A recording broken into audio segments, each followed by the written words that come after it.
This is the representation of a neutral village before the coming of the white man. Here you can see the stockaded. This is the Lawson site.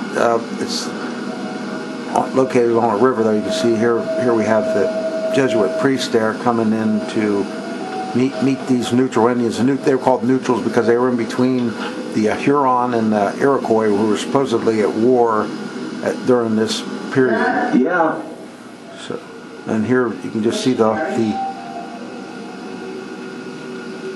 amount of work that went into building one of these villages. Daily activities there. These are like longhouse. These are the type houses the Iroquois and the Huron both would have lived in. These are all lakes Indians. Dependent on the river systems that emptied into the Great Lakes for their way of living, their trade and everything. Like I said before, this is before the white man came, so the competition level wouldn't have been quite so high for the resources. Here's the overview of what the village looked like here. There you can see the river there.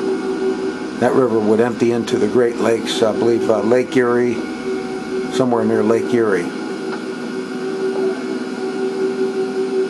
You can see the clan or the family there, and then the river system there. Now here's some daily activity, just showing the life of the villagers.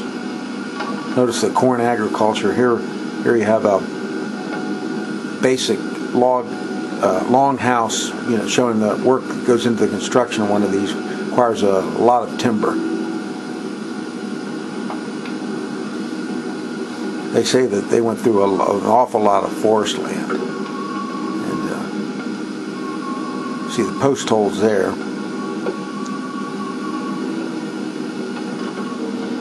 Here you have a summer camp type thing where they would spread out, in the different family units, clan units, whatever, for summer activities. And there they live in a different type hut. There's one of the faces there. Now, in order for that face there to be used in a religious ceremony, it has to survive. The tree has to survive. They have to cut that out and the tree survives if they want to use that mask in a healing ceremony. Just some more Indian art here.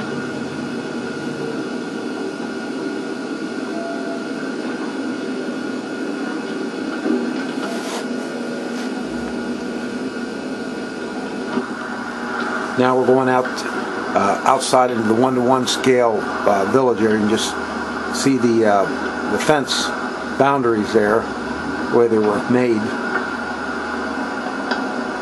And there was like a maze to go through there to get into the village. Just a very brief maze, not a real complex one or anything. But you'll see here, this was built right on the site of where one of these longhouses actually was, and this is a village site here.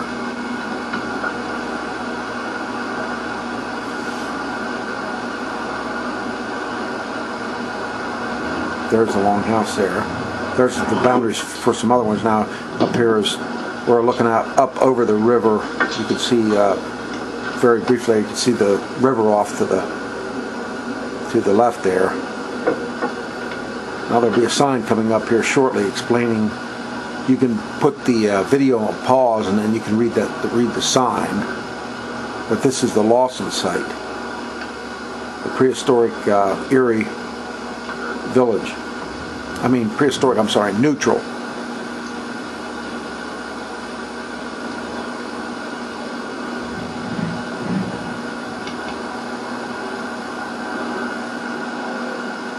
Notice the ramparts there, and then there's like a section for someone to watch, like a guard or something. There, this is called the Lawson site, 1500 A.D. Yeah, Snake Creek and Midway River. It says, or Mile Away River. I didn't get to it in time there, but Just some more activities here.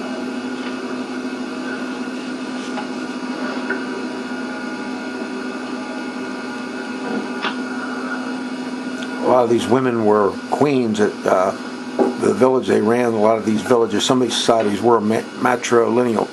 Here we have a coming of a priest to the village. Brought a lot of good and a lot of not so good. So they're welcoming them. And the fur trade is what sort of put an end to these type villages. They began living in cabins because they adopted a lot of the white man's ways and the economic system of the white world. It's kind of a wampum belt there, just showing different types of wampum belts. That's how they communicated with other tribes. The shell beads, elaborate patterns used for different type messages. Once again, the false face there.